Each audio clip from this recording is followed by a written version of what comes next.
about from way back when. If you subscribe to that still, it's just got to be on the personal level.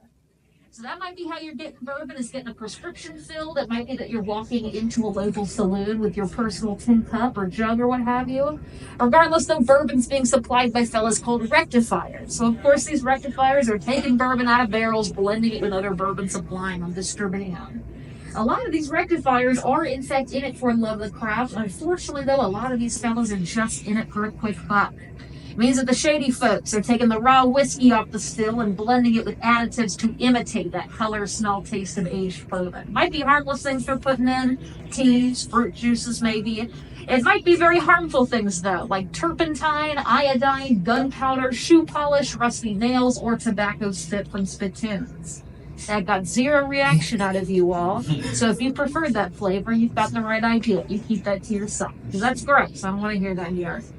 As you can imagine, bourbon is getting a bad reputation around these parts. So George and his older half-brother, JTS Brown, what they figured they're going to do about it is take bourbon from 3 distilleries in our area and blend it into one product. They're then going to be sealing that product into a glass bottle. Real expensive to do at the time. Final thing is George will be writing his own name on that label, kind of personally guaranteeing the validity, the quality of this product he'll be selling you. So with that smart decision, as we've already been seeing here at our big, beautiful building, Old Forester is born. So again, if this is your first time in this location, welcome. This is a pretty historic location for us. We originally moved into this building back in 1882. This is where the blending, the bottling process would have taken place. General offices were located here. We got to keep up at this location right up until 1919. We moved out when Prohibition kicked in. But that makes it near 100 years later, June of 2018, we got to return to our nice historic spot here. Also turns out it's a pretty prime spot to be in the city for bourbon, because at the front of our building, this big old stretch of Main Street that y'all came in off of, it does still hold that title of Whiskey Row. By the year 1910, maybe on about 5 to 8 odd blocks here up top, we were sitting alongside over 89 businesses, offices, distilleries, warehouses, etc., all devoted to bourbon. So Whiskey Row up front, the Ohio River behind us, making it easy access to put those barrels on steamboats. Very much the golden age of bourbon there in those early 1900s. Unfortunately, though, as you may already know, it's going to be dark clouds on the horizon. It's going to be clouds moving in, spelling out the word prohibition, the complete abstinence, maybe the real gentle moderation with the consumption production of alcohol. There are a couple big parties here in support of prohibition. By far the largest, though, is folks under the temperance movement. These are folks walking around saying the consumption of alcohol is the root of all evil and is the failure of man to use God's gift wisely. George is going to take that part a little bit personally here, and to dispute that point specifically, he's going to write and publish his own book in the year 1910. I cannot lie to you all, this book has a very long and perhaps a very silly title. It is lucky for us, it is not only a title but a synopsis here. So, I'm going to ask you to hold your applause until the very, very end, because I am going to tell you the whole title of this book. Hopefully in one breath. Fingers crossed, it's been a long day out. So, name of this book was The Holy Bible Repudiates Prohibition, a compilation of all verses containing the words wine or strong drink, proving that the scriptures commend and command the tempered use of alcoholic beverages. I just made it, y'all. Thank you. Thank you. You're too kind. You may have already noticed we have shortened that title on our far wall there, The Holy Bible Repudiates Prohibition. Hopefully that is enough to win you a cool $1 million on Jeopardy one day. Let's fingers crossed anyhow. So George should not end up living to see Prohibition. He passed in 1917. It's 2 years later the Volstead Act was passed, so January 1920, that's when Prohibition ended up in the voting on Whiskey Row. We're very firmly no longer in the good times there, but lucky for us, George left the company to his son, Elsie Bryant Marks. And these are the smart fellows in the room in all these good times.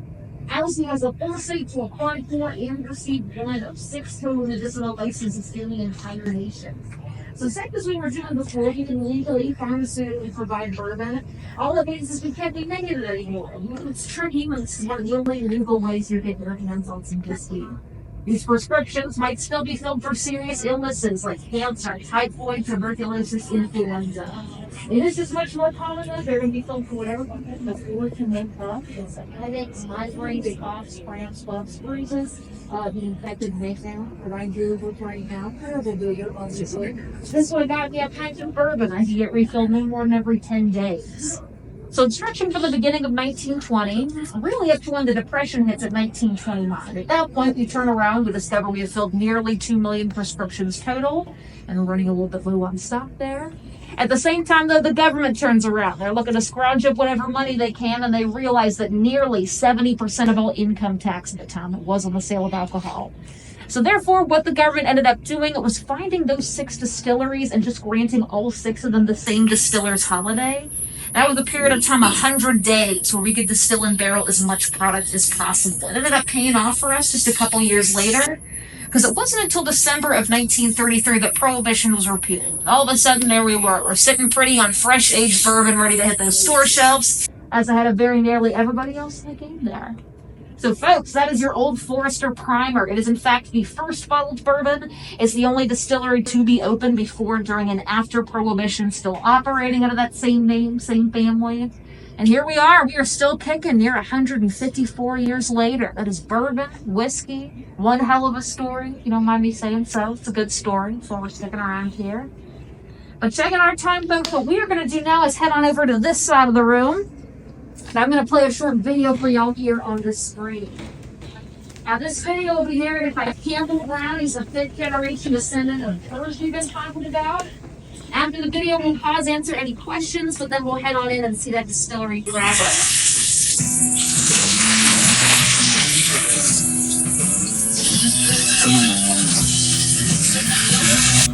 What does it mean to be a genuine article? The real McCoy, the true original. What does it mean to be a first? Being a first means doing what was previously considered undoable. It's refusing to stand still. It's denying the complacency of settling and roundly rejecting the notion that something, anything, has reached its fullest potential. In 1870, George Garvin Brown sealed his whiskey in a glass bottle and his name in history. His purpose? Consistency, balance, and above all else, quality. His signature, its unwavering guarantee. And with this, an example was set, a creed solidified, a set of beliefs established and carried out not just by a man, but by a family of stewards throughout its generations, continuing his purpose, bound together by the same passion and conviction nearly a century and a half later, perpetuating his legacy. A legacy of holding true to the past and continuing to inspire the future, of speaking the truth and communicating with the same purpose and intent in which we live. A legacy that carries itself differently because it's the only one of its kind. A legacy of leading leaders and following no one. A legacy of actions. A legacy of authenticity. A legacy of truth. Old Forester, first bottled bourbon. Alrighty, so do we have any questions? Bourbon a little bit more. We probably have all heard the phrase, all bourbon is whiskey, but not all whiskey is bourbon, right? So there's a reason for that. Now, how many of you consider yourselves to be bourbon experts? Anybody? One? A couple? Okay. Well, we will put that to the test. So there are 5 rules to distinguish bourbon from other whiskey, right? The first one being? Made in America. Made in America. Before I even had to ask. That's right.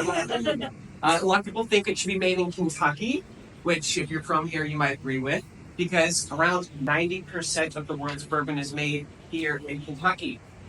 And another reason for that is because Kentucky sits on the world's 3rd largest limestone shelf in the world, just behind Ireland and Scotland, 2 other places famous for their whiskey. And that brings me to another rule, that you can only add water into your bourbon. No other additives. Lucky for us, our water tastes very good, and because it passes through that limestone, like the wall right there that we have, touch it, it's very smooth. One of the only things you can touch on the tour. So our water filters through that limestone, and it filters out some impurities, and it replaces it with good things like calcium and magnesium, so we have nice tasting water there as well. Okay, next rule. Your bourbon must be aged in a what? White oak barrel. Okay, I heard white oak barrels. So that's what we do here. We use new charred white oak barrels, but it can just be oak. It doesn't have to be white oak, and it doesn't even have to be a barrel. The rule just says a charred oak container. We use barrels because they're convenient for storage and transportation. But if you had a box, a jug, anything that was charred oak, that could still be bourbon. Now there are some proofing rules as well. So coming off of the still, your bourbon can be no higher than 160 proof. Going into your barrel, it can be no higher than 120 proof. And then into the bottle, it has to be at least 80 proof or higher. So you're not going to see any bourbon that's lower than 80 proof. Now, see, we talked about oak, America, proofing, water. What's the last rule here? Mash. Oh, mash. So what percent of corn do you have to have in your bourbon? 51, majority corn, right? So we at Old Forester, we're sitting at 72% corn.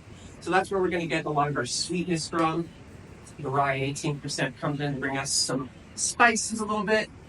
And the barley doesn't add that much flavor, but it does have an enzyme that's going to help speed up this chemical reaction once our yeast is introduced. Now, fun fact, we use this mash bill across almost all of our products here at Old Forester. And with our yeast strain as well, we have been cultivating the same yeast strain since the 70s. And so that's where we really find our flavor profile. And so the yeast is going to convert these sugars from the starches into heat, ethanol, which is the good stuff, alcohol, and carbon dioxide. And it's going to take about 4 to 6 days for this mash to reach our ideal 10% alcohol by volume. Then it's ready for the still. So why don't we go look at some of these tanks right here. They closed down Main Street, had a big flatbed truck, and lowered it in by crane through the roof. That was one of the first things that was implemented in this building. So a lot of the renovations were done around this big penny. Now, take a look at some of these old pictures here. I like to think of this as the history of Old Forester through advertisements. So we'll start with this one here. So they say many, many times a day, Old Forester will life prolong and render old age pale and strong. I don't think we can say that anymore. But just emphasizing the medicinal purposes of your whiskey here. And this is a picture of Dr. Forester. I just saw a light bulb go off. Let's look here. So this is where we get our name, Old Forester, from Dr. Forester, who was a really well-known doctor in town, who was very trusted. And he became friends with George Garvin Brown. They were partners. And it was kind of customary for your doctors to endorse a bourbon at the time. So who else to name your bourbon after one of the most trusted doctors in town? And if you look at this picture here, spelled differently, right? With 2 R's. So that is how Dr. Forster actually spelled his name. He thought that whenever he retired, we also retired one of those R's out of respect for him. And we were a pretty established brand at the time already, so we didn't want to just completely change our name. So he gave us his blessing to still continue using his name. Thank you, Dr. Forster. It's pumped through beer heater here. That's just going to warm things up, get the temperature rising. And then after that, it gets pumped in about 2/3 of the way up in the big penny. And it gets met with hot steam rising from the bottom. Now, alcohol has a lower boiling point than water. So it's going to be separating the water from the alcohol and turning the alcohol into vapor, rising up. And then the water and some grains, they fall down through the still. And along the way, they pass through from a lot of plates like that one there, which are going to act as a strainer or sieve, separating even more. And then those grains collect at the bottom. Some of it we use for the next batch, and some of it we give away to farmers in Kentucky. So we've got some pretty happy pigs and cows here in the state. The other is very Just impressive, right? It's like just a look at, right? This is our flavor profiles as well. So this is a working and operating cooperage here. Like I said, we'll not see this anywhere else on Whiskey Row. And here at Old Forester, we source our wine oak from around 13 different states around the country. from the Appalachian Mountains to the Ozark Mountains. And it really gives us a wide variety of wood, so we can have a lot of different sugars and diversity to really amplify our flavor profile. And it starts here at the barrel raising station. So our coopers will take about 29 to 31 staves and fit them like a puzzle into that iron head there. And you might even have to jam it in. And they're all different kind of widths there because we need to maximize our yield from these trees. You can only use about the trunk to that first branch, because everything after that first branch, the wood starts to get knotty and it's not really conducive to holding liquid in our barrels. Let it stop in unfolding and get into this little box. So, that's where this next machine comes in. Come on over here. This is called the crozier.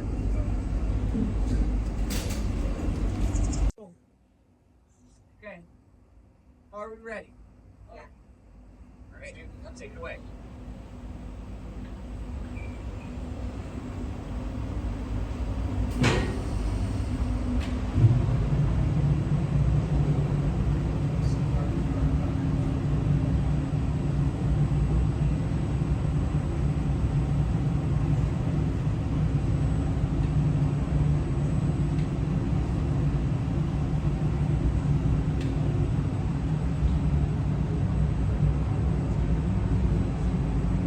So we'll char these barrels for around 30 or 35 seconds.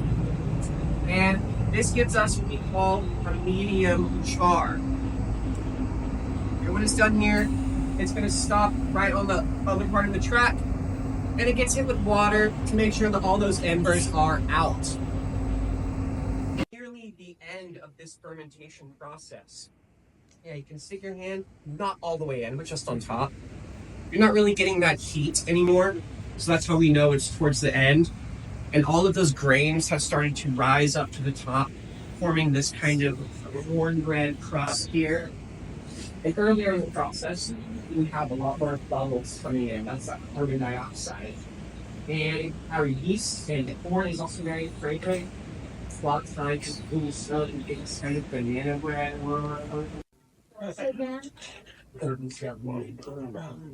Yeah.